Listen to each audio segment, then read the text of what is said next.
Okay, that was easy this morning. Everyone's ready to go. So my name is Laura Hopkins. I'm the Director of Rare Orphan and Pediatric Programs at Critical Path Institute, CPath, as everyone here knows it. It's my pleasure to welcome you to day 3 of the Global Impact Conference, Journey Through Life, the Future of Regulatory Science. So thank you so much for joining us for day 3, whether you've been here the last couple days or if today was the only day you could make it. We are so happy to have you here with us. So I have a couple just housekeeping things that I would like to go through. So first of all, I don't know if I have, there we go. We have, today is a shorter day as we wrap up. So we have one morning break this morning, about 10:30. We will be recording today so that we can make some of these sessions available after the conference. So just if you can mind the middle row where the camera is. Restrooms, if you're joining us for the first time today, are back out to the left, just past the elevators. And then if I can remind everyone to please silence your cell phones and mobile devices for the comfort of everyone in the room. So thank you. And then one more reminder that we do have the CVent event app. So if you haven't downloaded that, please do. It will give you the agenda. It gives you the opportunity to see who's here and send messages. So if you need to connect with anyone before you go, this is a great way to do it. And then last but not least, I have the pleasure of introducing this morning's video.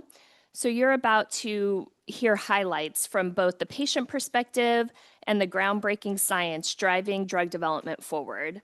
This work isn't just about innovation, it's also about ensuring that treatments reach those in need faster with less risk and at lower cost to the healthcare system. So please enjoy this video. We have got to get medical products through the process more quickly, both for the patients and because it just costs too much money the old-fashioned way. And so that is what we've worked on tirelessly. So I was 14 years old when I was diagnosed with type 1 diabetes, and it really came out of nowhere. In the last 16 years that I've had type 1 diabetes, there's been huge innovation and improvements in the treatment and also the understanding of the disease. Working with CPath, where they truly listen to the patient, and it's something that gives me so much hope for future generations that will only have it better than we have it now. What on earth is it that we do at CPath? We don't make the drugs, but we make sure that the drugs can move faster through the process. Accelerate drug development, reduce cost, reduce uncertainty, and reduce timelines so that we can live up to the promise of the people in need. That's the so what factor. I'm going to share with you the first ever quantitative drug development solution to be endorsed by FDA or EMA. You can simulate countless times any permutation of design you can think of before you give the first drug to the first participant in your trial. And this was actually used to design a trial very close to what the model predicted. And that is what translated into disease-modifying drugs to prevent dementia from happening in people with Alzheimer's disease. First, I want to thank Dr. Ray Woosley, Martha Brumfield, Joseph Shireen, and Klaus Romero for all their work, all their hard work, improving and streamlining the drug development process. This dedication to improving and streamlining the process of drug development has been instrumental in advancing better treatments for people worldwide. I'm 58 years old, and I have young onset Parkinson's disease. My personal mission of living my best today is buoyed by the trust I have in the behind-the-scenes work of the brilliant teams at Critical Path Institute. And I thank you for all you are doing to efficiently and effectively integrate the research, regulatory, clinical, industry, and advocacy communities to bring us the breakthroughs that we so desperately need. Your presence and your partnership gives us the strength to carry on, and that's inspiring. So cheers to 20 years of CPAP and the next 20 years to come. Cheers. Cheers. Thank you, Klaus. Cheers.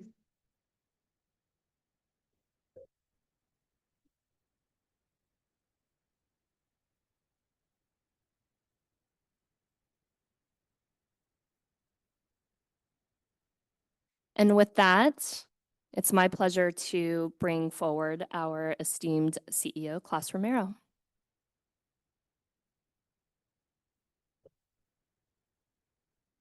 All right, the home stretch.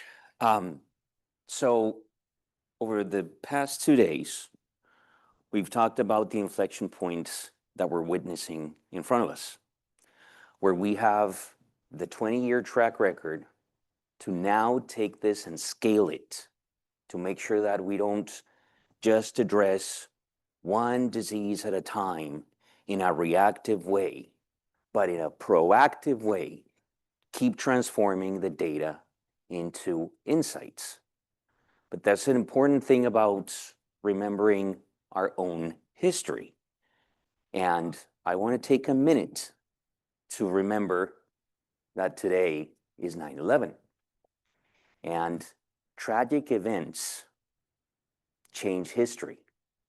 But what matters is what you do with tragedy and how you transform the world for the better. So let's take a minute and remember everyone that lost their lives that tragic day.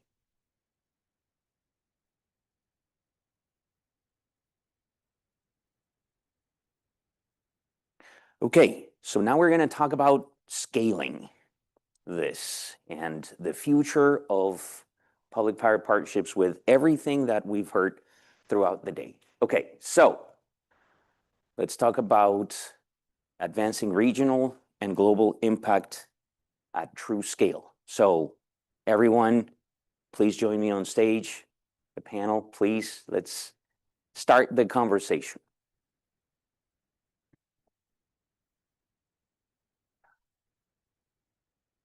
You can sit next to me.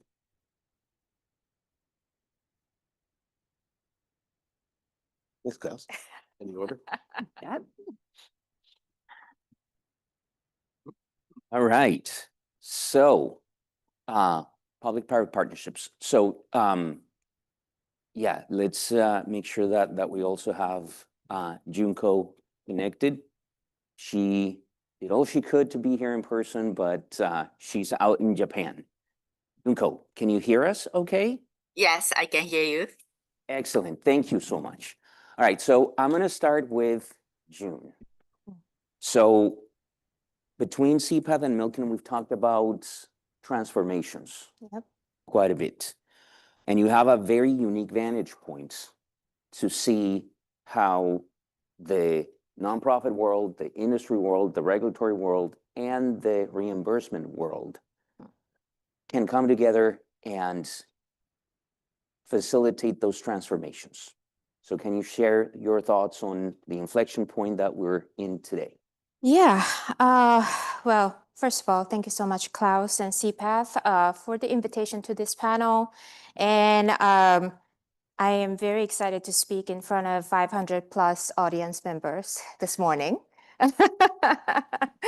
So, and of course, a celebration of the 20th anniversary of CPAP. It's quite such an impact that this organization has made.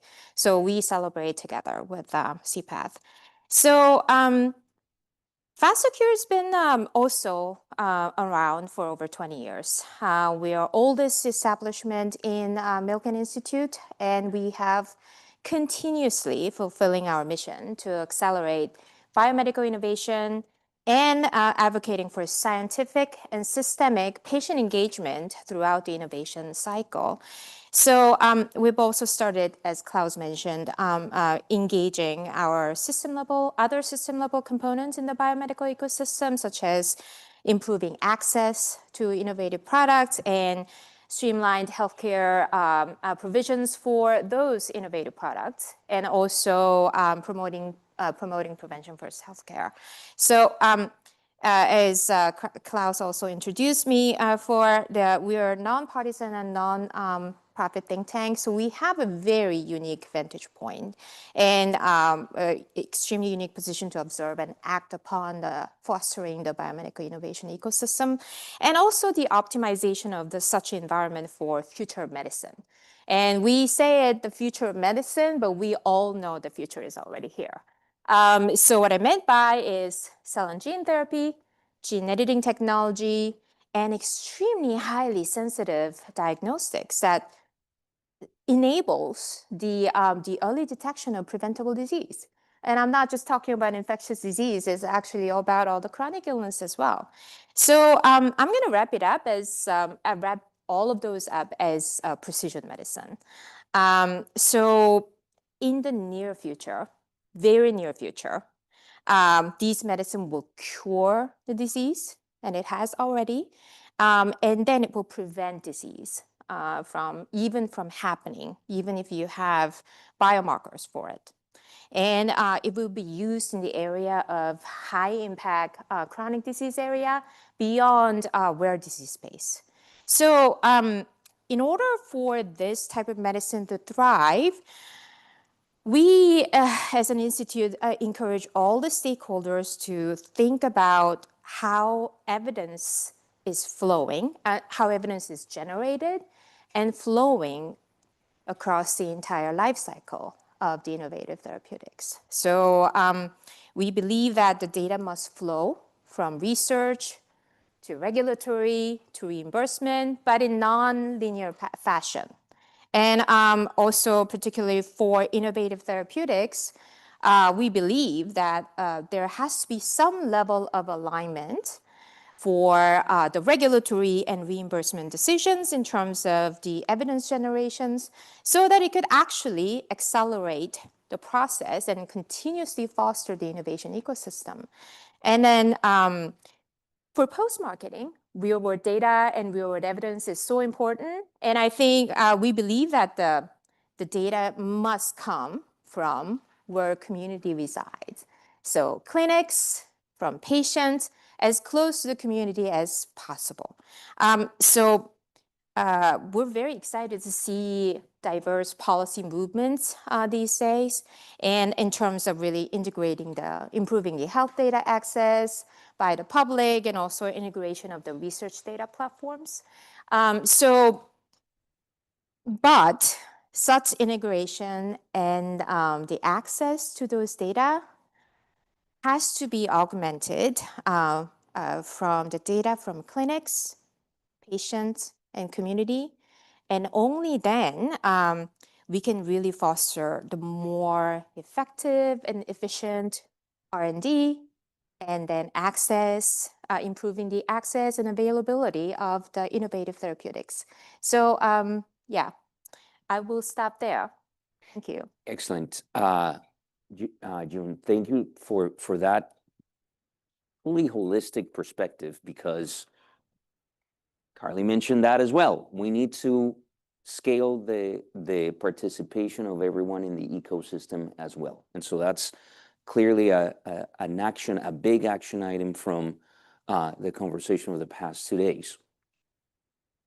In that spirit, I'm going to turn it to Ron, because as USP is another nonprofit that has had a significant track record, tremendous amount of impact, but we've talked about how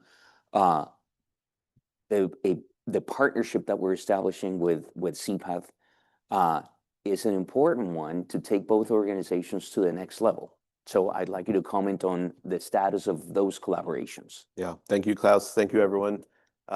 So I'll kind of start and bring us on a journey, because it requires us to drop to a different level at one point. And I think Klaus knows what I mean.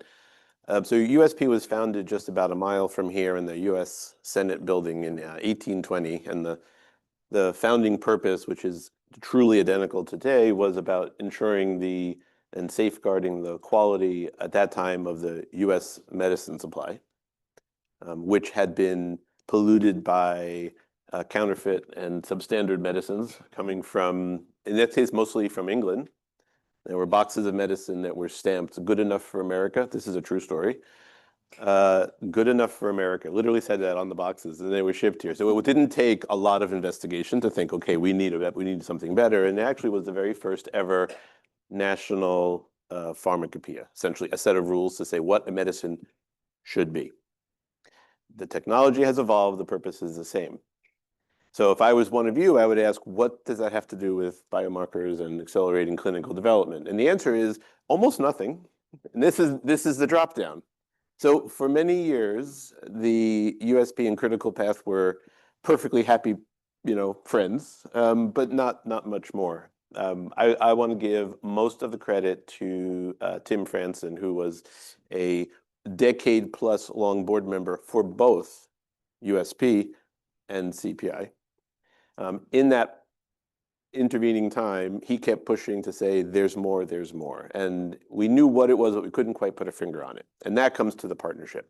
So the value of a biomarker is an assumption underlying the value, which is once we have a qualified biomarker and we understand its power and we're using it in drug development, maybe even in a diagnostic for therapeutic use, all of that, there's an underlying assumption which is often not spoken, and that is when we take the measurement, it's reproducible, it's the same regardless who takes it, and therefore you'll get the result we thought we had when we qualified it in the first place. Reality in a big complicated world is that that's not true unless you make it true. And that's where our partnership comes in, is that we are exploring, more than exploring, because it's more than a pilot, we're doing the work, to together figure out where are there biomarkers that are wonderfully effective and clinically useful, but whose measurement, if not done consistently and on a standard set of bases, can actually take all that hard work and lose it all in the last step.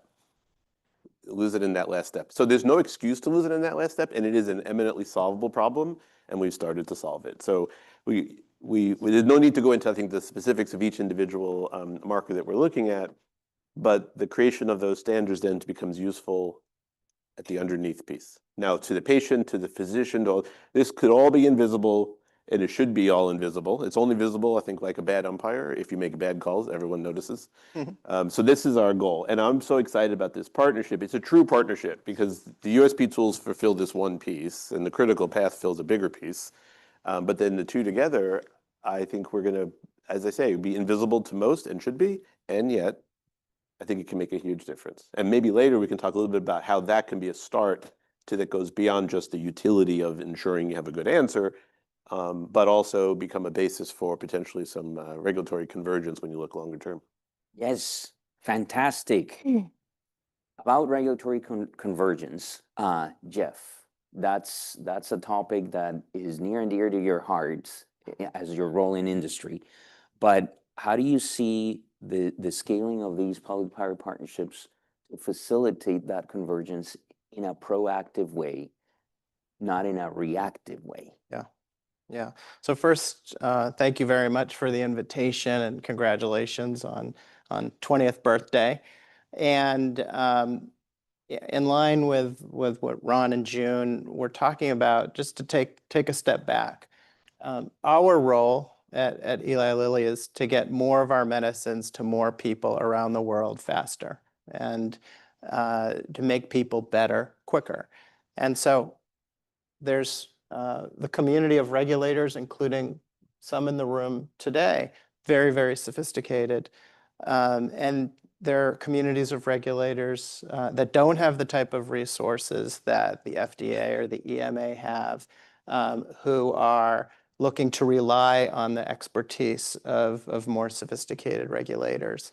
And I think part of our role, and this is really where public and private have to come together, is to engineer some of the collaborations that will allow us to take clinical trial data, analyze it, put it in the cloud, get it to as many regulators as possible in a kind of universally recognized way, and at the same time collect the data that's necessary for reimbursement. And to try to accelerate this. Okay, that's really what we're trying to do right now. And it may sound easy, But behind the layers, it's certainly not easy. And so one of the projects we've been undertaking is to look at our history of how we have collected, how we've run our clinical trials, and then how long has it taken us to make our regulatory submissions around the world. And in many cases, there's been a lag. I know our colleague from PMDA is going to speak. It's a public health issue when drugs and other valuable medical treatments take too long to get to patients. And so we've been trying to work with regulators to understand where are the pain points. And I think the interesting thing is, while we have made so much progress over the past 20 or 30 years through ICH, through CPATH, and some of the other formalized mechanisms, now I think what we're seeing is more informal collaboration. So for example, Project Orbis, formal in the sense that it's on the FDA website, informal though in the types of communications that happen between regulators and sponsors and regulators amongst themselves. And you have the Access Consortium, a number of the former Commonwealth countries and Commonwealth countries that have gotten together, and they are kind of engineering new ways of kind of moving forward at the same time.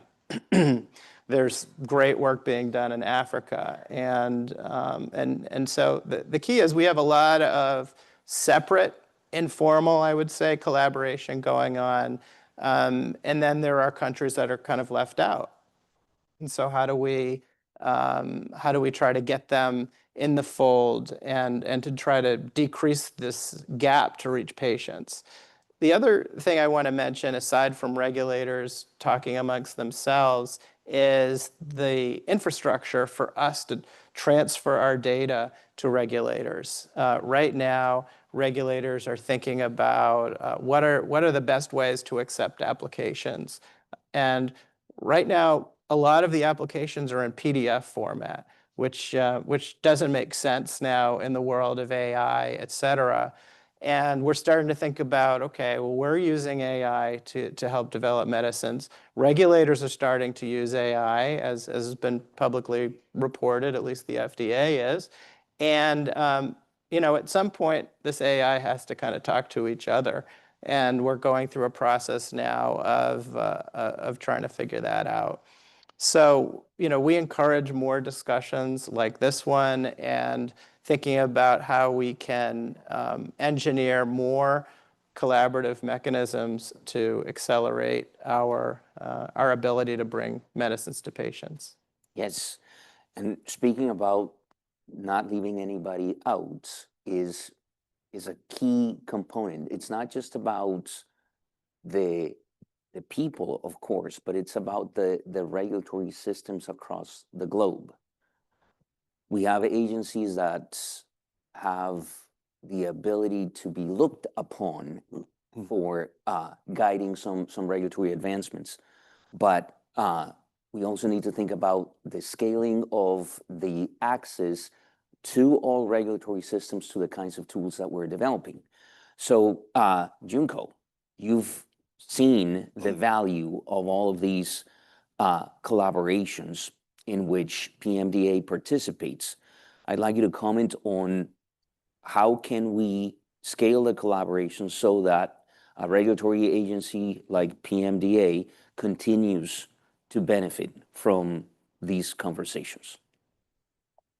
Yeah, thank you for giving the opportunity to me. So I think collaboration is a very important word. So I'd like to touch a example. So let's consider orphan drugs. So if products were developed in a country, user experience would be collected, but it is difficult to collect enough data in a country. If collaboration in clinical trial, it means multi-regional clinical trial are conducted, we would be able to collect data with a higher level of evidence. So I think in drug development area, global drug development is a key, essential, especially in orphan drug and pediatric drug area.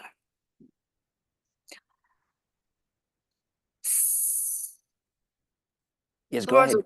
Yes, furthermore, compared to development in single country, global development offers opportunity to obtain regulatory approval in many more countries. In developed country, pediatric medicines are becoming orphan drugs. In developed countries, sorry. These countries have lots of experience in drug development. However, declining birth rate have made it difficult to conduct controlled clinical trial in children. On the other hand, in emerging countries, many children are born and populations continue to grow. However, many of these countries lack a sufficient experience in drug development. They also lack good access to medicine. If developed country and emerging country cooperate by storing each other's shortcomings, we could develop pharmaceutical more efficiently. It means we can share the experience and enroll enough pediatric population to clinical trial and also bring well drug access. Based on this idea, PMDA and the US FDA started pediatric drug development seminar for emerging countries in 2018. PMDA and FDA share our experience and knowledge in the seminar. Then this seminar was based on train the trainer concept, with hope the trainee will become trainer in own country. We are regulator. As a regulator, it is important for us to strengthen collaboration between people in same role across the region. And of course, collaboration across position is also essential. Drug development cannot be conducted by regulator alone. Stakeholders such as developers, healthcare professionals, and patients are essential. Drug development cannot be carried out smoothly without cooperation among these stakeholders. As you know, so international harmonized guidelines are developed at ICH, already talked about in this session. Previously, ICH guidelines were developed by only regulator and industry. However, recently, some guidelines, such as GCP guidance, were developed with patients and investigators. I believe this is a result of widespread awareness of importance of multi-stakeholder collaboration. When I hear the word regulator, you might think it's a gatekeeper. Indeed, a third part, we reviewed developed product for impartial perspective. In this sense, we act as gatekeeper.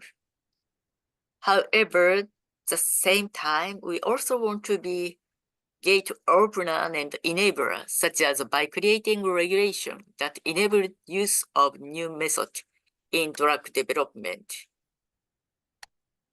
So we, regulator, hope to be part of development team that develop new therapeutic products. So for the purpose, collaboration by multi-stakeholders is a key, I think. Thank you, Junko. That's a fantastic setup to go to Scott, because you see the innovative thinking and the innovative approaches that are not only developed at the agency, but that get presented to the agency for the benefit of an effort like ARC. But that's not only an effort that matters to rare diseases, orphan drugs, and small populations. It matters to also advancing the policies for non-rare drug development, because that's in rare diseases, that's where the excitement is and where the opportunities lie, but those can be scaled to other diseases. So can you comment on how the collaborations that we're envisioning for the future can help materialize that? Yeah, thanks for inviting me and thanks for the question, Klaus. I think there's a lot of collaboration in multiple levels. And what I want to touch on right now is collaboration between FDA and generally developers, because I think that's an area where we really can push drug development forward with, we all have the same goal here, which is the availability of safe and effective medicines for people with rare disease. So I think three things I want to touch on to talk about how FDA collaborates with that. So the first is the Rare Disease Endpoint Advancement Program. So this is a joint program, both CBER and CDER, so both the biologic side and the drug side of the house, where developers can apply. We accept applications on a quarterly basis. This program runs through 2027, so it's ongoing over the next couple of years. And what you get out of this are meetings with FDA to develop your novel endpoint for a rare disease. So up to 4 meetings. So, and this is outside of the typical formal meeting process that FDA has to focus specifically on endpoint development. And the idea here is, again, to push that forward, because if you don't have an endpoint, you don't have something to measure, right? So how do you establish that something works if you don't have a reliable endpoint? So we touched on that before with biomarkers. So I think developing those things, especially in rare disease, where they don't exist for many rare diseases, there's no regulatory precedent, is really a key. So this is one way we're working together. The second way I want to highlight is the START program. So again, similar, a joint CBER and CDER program where it's a pilot program. We accepted 7 programs into it. And the idea is to push a drug development program forward to whatever that next milestone might be, say the getting ready to run the pivotal trial. And again, meetings with FDA, access to subject matter experts and leadership thoughts. You talked before about additional communication when you alluded to Project Orbis. So along those lines, again, pushing things forward. And these are generally designed to be issue-driven. So instead of just focusing on endpoints like ARDEA, it might focus on clinical trial design or the specific population or even the non-clinical program. So trying to push whatever aspect of that particular drug development program might be challenging, moving that forward to the next big step. The third thing I want to touch on is our Leader 3D program, which is an educational program. One thing we run into at FDA with rare disease specifically is we're often dealing with smaller companies or companies that may have limited regulatory experience. So this is an educational program designed to put information out there, easily accessible, that might address specific needs. So we went out and sort of talked to developers, found out where those needs lie. We heard things like non-clinical development, use of natural history studies. We had 6 topics in all. So what we're now doing is developing educational curriculum to address those things. So what we have available right now are 3 videos. One is on clinical trial design in rare disease, one is on endpoints, and a third on the use of natural history studies. And along with that, 6 case studies looking at successful drug development and particular aspects of that. Again, something like the use of a biomarker in drug development. So hopefully by putting those out there, making those available, that's a way to access additional information to collaborate with companies and move drug development forward. Awesome. Thank you. Go check out those videos. I think they deserve to be viral, but that's my humble opinion. But there's something also that we've talked with you, June, about regarding the all-important dissemination of knowledge and insights, and how in the current reality, we should probably not just fight the avenues of misinformation and disinformation, but adapt to the same tactics and strategies that they use to get the correct message out, a message that is actually based on facts and solid science. How can we incorporate that into the scaled collaborations that we're envisioning? So thank you for that question. So it's as I mentioned, we are looking at this from the ecosystem perspective. So there are some things, particularly for new modalities and new technologies, the newness of it. It scares people. It scares ecosystem. It's new. We have to think about the new ways of measuring things and new ways of studying these things.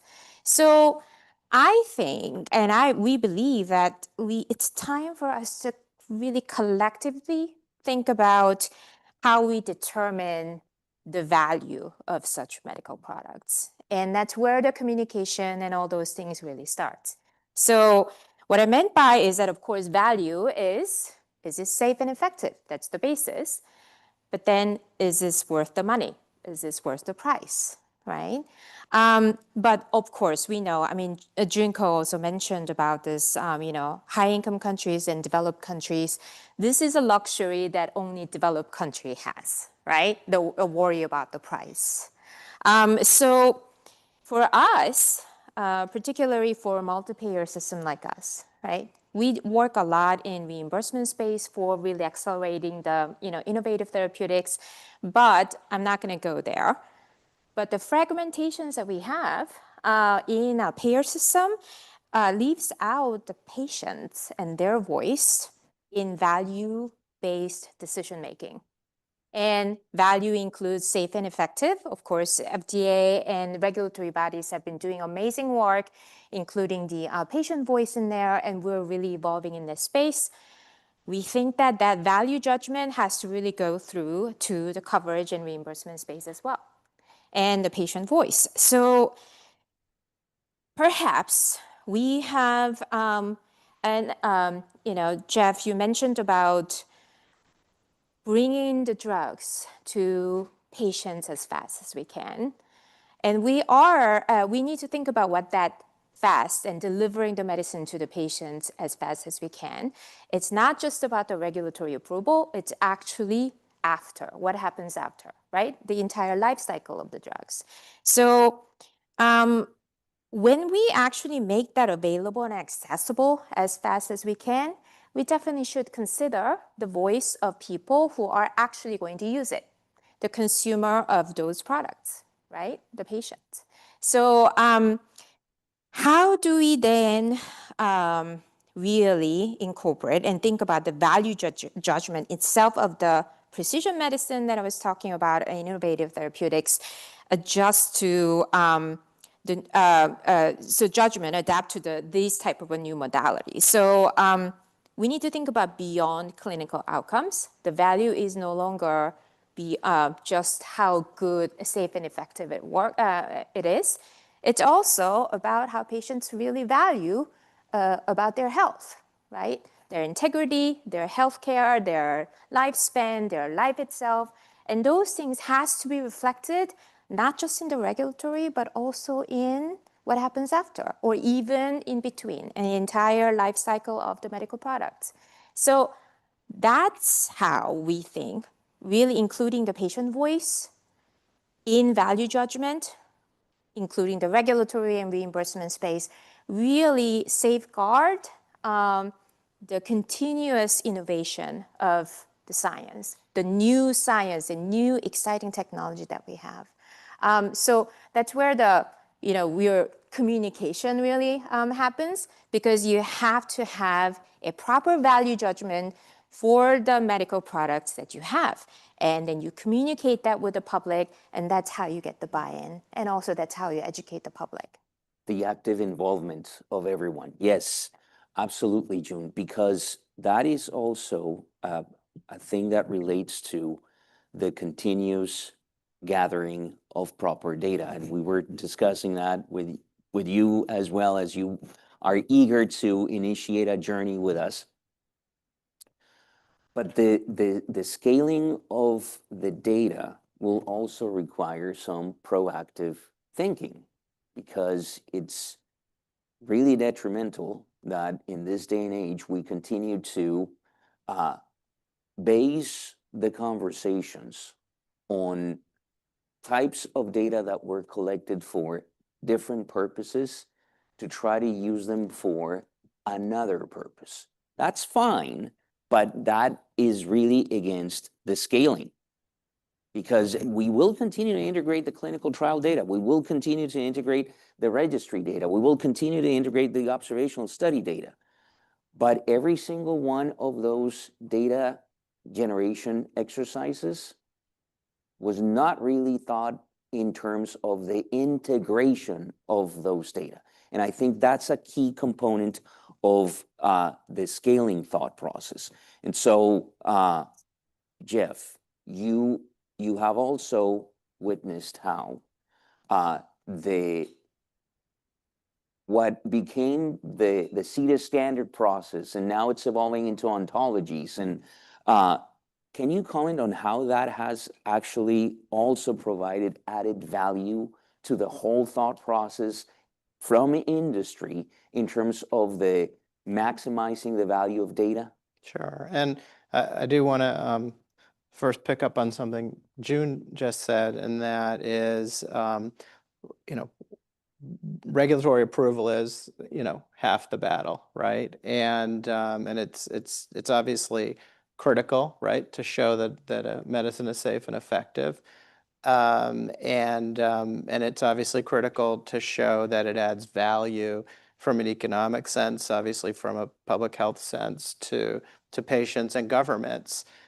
We do have lags in kind of HTA evaluation, which takes the access out years in some places, and so that's certainly a need for more collaboration and to think about making sure that we collect the right types of data at the beginning of the process.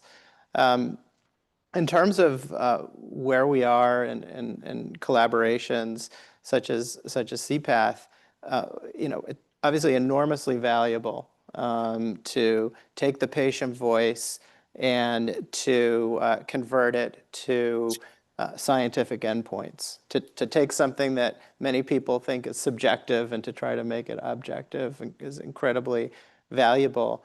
It's also a process that takes a long time. And then every once in a while we see regulators and even heterogeneity within regulators in terms of use of these types of endpoints. But I think we have to think about how can we accelerate our process of standardization even further. So number one, we have to keep going.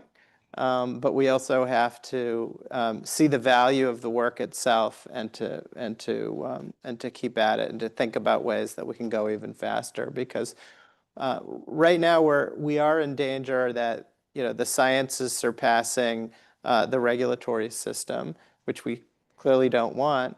And so we want to bring both together at the same time.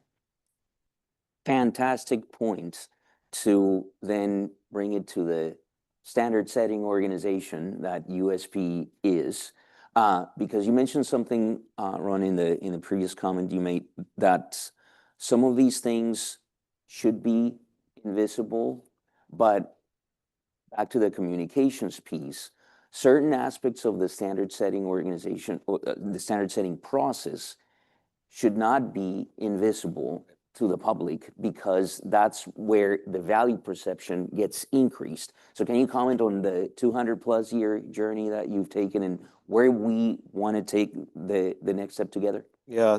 So there's kind of a couple of things. You have the, I would call it, the transparency is good, but the participatory is what you're really aiming for. So you have to have that credibility and the chance to actually change it. Not just that people feel that, but that it actually is an answer that involves why. Why is that important for a standard? So a standard doesn't test. A standard is not a diagnostic. A standard doesn't actually do the test. A good standard creates a place where you can trust all the answers. You can use them. But also a good standard creates a place where whether the innovation is coming from the drug manufacturer themselves, or in this case even more so from a diagnostic standpoint, whether a lab or a production of a kit, that there can be a competition to do a better job there. using the standard as a starting point and then creating that differentiation. And that's when it works the best. And that's true in medicine. In this case, obviously, we're talking about it in the diagnostics, but it's true in a medicine that you create the chance to, instead of everyone starting from zero every time, you're starting a new base. And then from there, you can innovate and change and adapt. I was talking with Jeff just earlier that as an example to share, because this is new we're doing, but it's not new.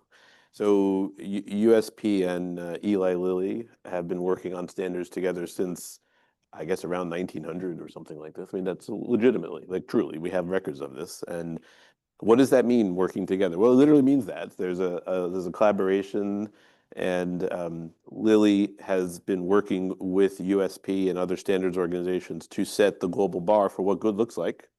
And from there, Lilly doesn't own it anymore. And at that point, it becomes the shared good, what we call technically the public standard. So from that, anybody can use it. But the patient in the end can trust that whatever drug they get, let's say it's an insulin, that insulin will do what it's supposed to do.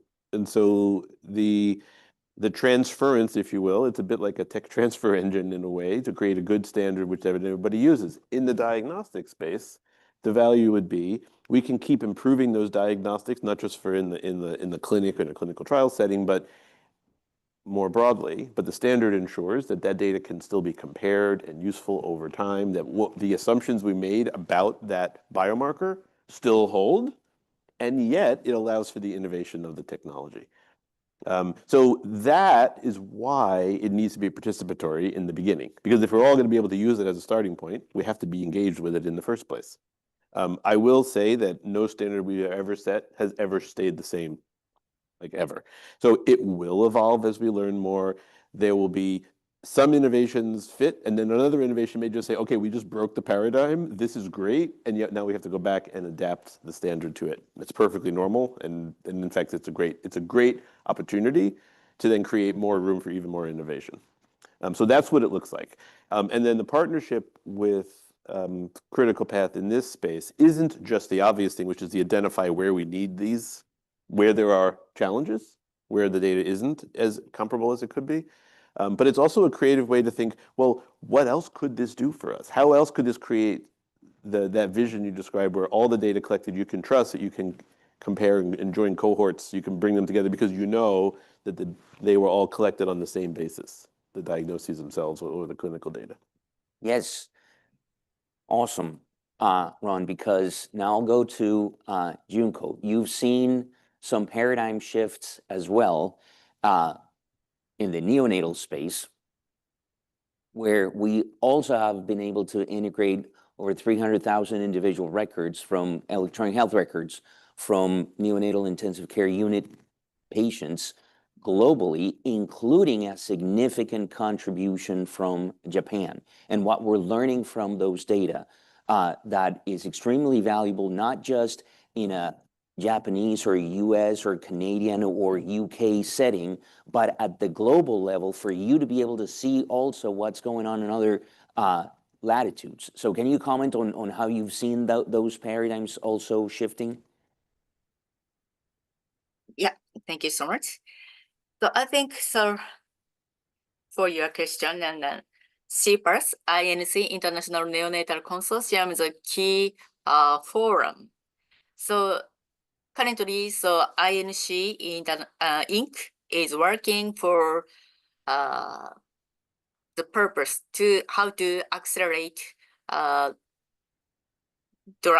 pharmaceutical product for neonate, etc., by utilizing existing data. So as you said, so EHR in each region is a good data to develop so natural cause of disease and also utilizing the data as a comparator, etc.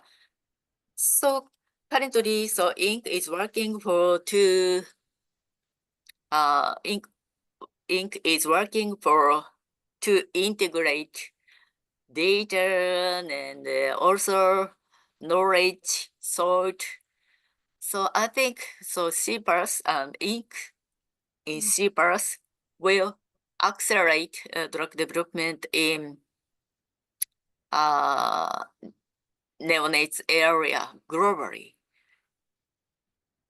Yes, thank you, Junko. So I'll go to Scott next because you've not only actively supported, but you have also interacted with the rare disease data analytics platform that has been developed and how that has also provided some new insights and value components to the agency. Can you comment on that as well?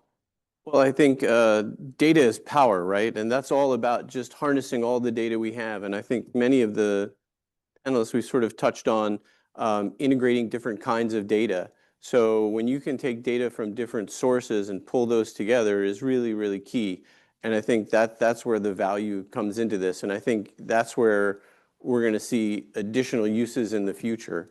And I think that's only going to expand as time goes on. Yeah, and for the scaling part, I'll keep harping on the scaling component. They take the learnings from the data that are already in there that may have gaps or may not provide certain answers to make sure that then proactively for anybody else, not in the same disease, but in many other conditions, are prepared to collect those pieces of information so that we don't end up collecting the data and then finding that the data have gaps, but trying to fill the gaps as much as we can to a continuously changing paradigm and to continuously answer the questions that are coming. Thank you, everyone, for the fantastic insights. I'll open it up for questions from the audience now. You're shy this morning. We have one here, Travis. Oh, yeah, okay, sorry. There's a mic. I'm all hung up on value, which we've been hung up on for like our entire life. And I think what Jeff Francer said is so important. And yet it was in this little phrase and a bigger, much bigger comment, which is that we look at value from an economic perspective, but we also have to look at value from a public health perspective. Mm-hmm. And that to me has got to be something we're every day learning how to do a better job of.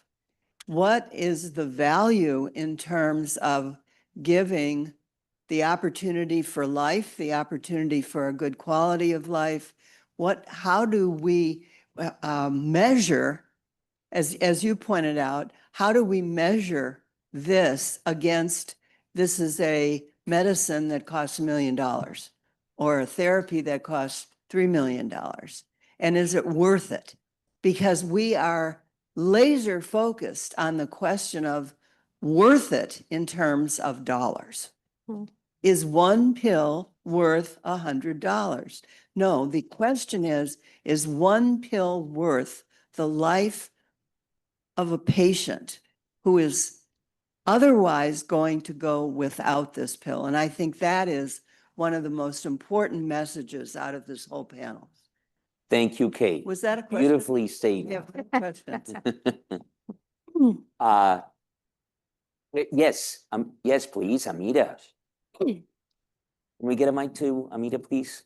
Or she's walking to the mic, okay. I have a question for Junko. Junko, hi, this is Amita. We go years back. Junko used to be at the FDA for about a year with us. Junko, something that I think, Klaus, you mentioned, the INC database, the neonatal database, a chunk of it is from Japan. Junko, when Japan shared this data, what is your expectation from this data? Why did you share? What were you considering as an outcome? Was it tools? Was it some questions that this database can answer? Because this is very valuable database of neonates. So you must have something in mind as the value added from this data sharing. So if you can, just share what Japanese thoughts are on getting something valuable out of this database. Shall I? If you wanna chime in, Hide, by all means. Junko, I'll answer on your behalf Oh, because yeah. our colleagues, neonatologists, decided to gather like a EHR data. I think there are like the hospital records from 3 institutions, and the reason why they wanted to contribute was globally we don't have standard values, and we really want to establish, well, not really standard, but like a neonates are all premature. But we really wanted to have that, and we also want to compare that with like other countries, and so that, well, that'll be good for medical treatment, and also good if we know that it's easier to conduct clinical trials like globally. I think that's a major reason why Japanese neonatologists really wanted to contribute.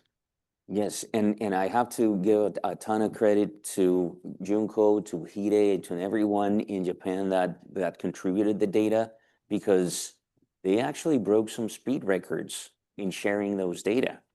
We were expecting another organization in the US to be the first. I mean, they broke the speed record, so they deserve a lot of credit for that. And that actually catalyzed others to start sharing, because when they heard, wait, Japan contributed electronic health record data to this, I want in. So that's also a component of the global scaling of the efforts. Did we answer your question, Amita? Yes. Okay, great. Yes. Good morning. Thank you so much for all of you. I'm learning so much. I'm a rare disease mom from a mom and pop foundation. I was listening to the Parkinson's group and the diabetic group yesterday. My daughter has a metabolic neurodegenerative disease. Is there a cross-disease data analysis model with rare and common? I found out a lot of really good information. My daughter has premature ovarian failure starting at 8 years old. Parkinson's was talking about women in Parkinson's and how is it different? Is estrogen neuroprotective? Could our population contribute, or because we are very eager in research, everybody in our group is in research. Diabetics, it's not common to do an MRI, but could that be a biomarker? And I had those conversations yesterday, and they were extremely insightful. I thought I was going to get information, but I was giving them information. So just. Yes. So you're connecting dots. That's the whole point of the entire conference. There is a mechanism to look at all of the data together, regardless of the indication, regardless of the source of the data. That's how the data analytics platform is evolving. And the data analytics platform is what's going to also contribute in terms of value and scalability to facilitate to materialize the ability to think of drug development in terms of mechanisms. So here's the biggest opportunity that I can see. You heard Carly describe the important differences based on a very important biological covariate. Okay, so we have the ability to look at how that biological covariate matters in any disease right there. That is absolutely transformational. But then you also talk about how a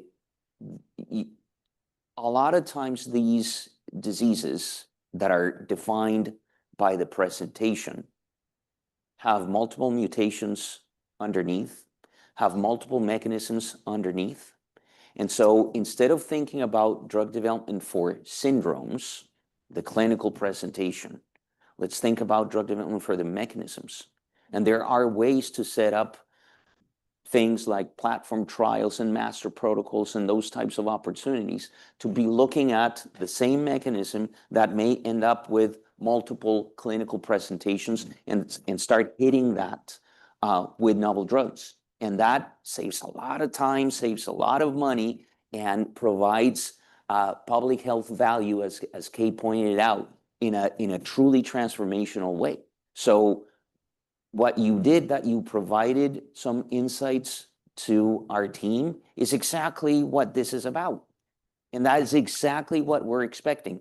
So thank you for that comment. And there is a mechanism, and we will continue to build that mechanism. Awesome. Do you want to comment on the platform at all? Yeah, and elaborate more?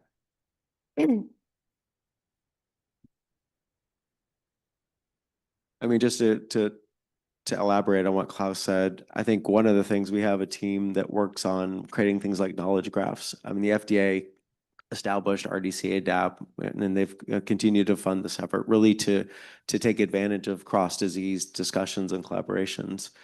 I'm just going to give one example by which we do this. Klaus mentioned this in some of his comments, but one of the things that we try to do is imagine we have 40+ diseases and growing in this platform, and with multiple different types of data for most of them. And so one of the advantages of that, it's since they're mapped in common data models and they're mapped towards ontology, you can actually explore cross-disease pollinations for things like what concepts are repetitive in a disease state, molecular mechanisms, I mean, et cetera. We're working now to continue to evolve things that might be qualitative. You know, you've heard a lot about PFDD discussions.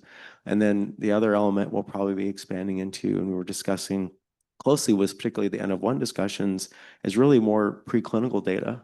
So to look at more mechanism, really deeply mechanistic studies, maybe protect toxicities, you know, target relationships, all really to help that. But all those advantage of this is these resources, if we're allowed to share, they're public facing.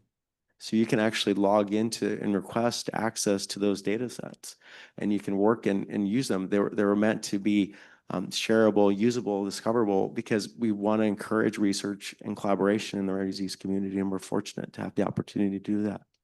And that will also scale to non-rare diseases. And as we've talked about, you start slicing a non-rare disease by genetic factors, exposures, different covariates, and you end up with a smaller population, but that shouldn't be scary. That's part of the paradigm shift of the types of products we're developing, the kinds of standards we're going to be thinking about, the kinds of stakeholders that we need to bring to the table, the kind of communication that we need to do, and the kind of value-driven collaborations that matter to industry and to regulators globally. Okay, Ralph. I actually want to react to one of the things that's been mentioned. As I iterated in my last comment, there is also a reason why we need to think about value of new technologies and new medicine for rare disease, for high impact chronic disease, or all of the above for precision medicine. If we don't get enough buy-in from the public, we can definitely get the approval of the drugs, and we can get the access for a lot of those new technology. And we have it. We need to think about the sustainability of that technology. If you're investing billions of dollars in developing some technology, we want that to be sustainable. We want that to be used by the public, and then we want that to last, because the more data and more evidence will come in, and it will be quite beneficial for a lot of public in the globe. But why we have the backlash of certain technology now.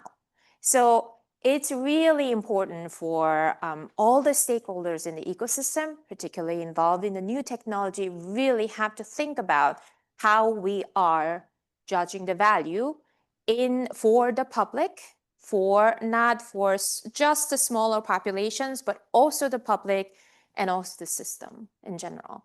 And that is the real grave danger against the evolution of the new technology and new science. So Such an important point. Ralph, you were going to make a comment and then I'll go to Karen. Yes, Ralph. Thank you, Klaus. Good morning, panelists as well. My name is Ralph Herold from the European Medicines Agency. And I wanted just to think also about the need to advance the model for the collaboration with the researchers and research communities. And this is not a very simple one because CPATH is already very much advanced in doing so. But if we think of the topic here, regulatory science advancing regional and global impact. So regulatory science needs the research. There needs to be sort of a globally applicable solution, but it needs to be implemented regionally. And the researchers communities in the regions are your facilitators and enablers for that. They know, they have the intelligence about what it takes to make that change in their environment. And they are themselves, in our perspective, often regulatory scientists that make a career in this aspect. So, but the importance is that this model doesn't happen automatically in a very efficient way. And I know CPATH pays well attention to that, but we all need to pay attention to that and bring in from our various regions the relevant researchers. Those may be those that already make the career, but we need to think about the generations coming in and really think of this as career development and professional, and not just regulatory scientists that observe what the regulators are doing, but that contribute to the original science that does the advancement, that brings the advancement. So I'm just trying to put in here the pitch with very good, the discussion was about very good aspects, but the pitch is that I think for every CPATH activity, I think there really has to be attention paid to the broad involvement of researchers. To those who are not yet as involved or not yet as experienced, and bring them in. So to do good biomarker research, we will soon have a meeting where we're trying to see how do people even learn how to do good biomarker research? What's the education paradigm? We regulators, we know part of the biomarker picture, but there's much more going on in the healthcare system. I just lay this out here to motivate in perhaps a little bit convoluted way, but still the emphasis on having paying well attention to broaden the researcher communities engaged in, it will be a success factor for the purpose that you have laid out here. Thank you. And that's a perfect plug for the conversation that we're going to have later, where you're going to help us navigate the change management question. Yes, you get the last word, Karen. That's my job. I actually don't yet know if I'm coherent this morning, but I'll give it a shot. I wanted to sort of elaborate on what Kay said and what June said. I think as an industry, we do a terrible job of explaining the value of what we produce. And I think there are, in some cases, logical reasons for that, and in many cases, not logical reasons for that. But, you know, if we put value on human life all the time, right? We do it through qualities, we do it, you know, insurance companies do it all the time when there's accidents. I mean, this is routine. It's kind of ghoulish, but it's routine. I think payers kind of don't care about that because, at least in the US, in the private market, patients change so often that payers don't get the value of the savings to the system. But there's plenty of parts of the system where the payers do get the value, you know, Medicare, Medicaid, the VA system, they all get that value because they mostly have those patients for life. But they seem to have a kind of very perverse desire to like just press on the current prices and ignore all the savings downstream. And I think it's our job, and we're all seen as biased, right? But patient groups and people like that can really push on, here's the value in the change in my life. You know, I might pay $100,000 a year for this therapy, but my course of care now costs $150,000 a year. So the system's saving $50,000 a year, and I'm expanding my lifespan and my ability to work, et cetera, et cetera. So I think there's things we can do, understanding that the system is really biased against acknowledging healthcare savings, but that doesn't mean we should do nothing. Yes. Okay, thank you, everyone. We went a bit over, but this was a great conversation. Thank you so much.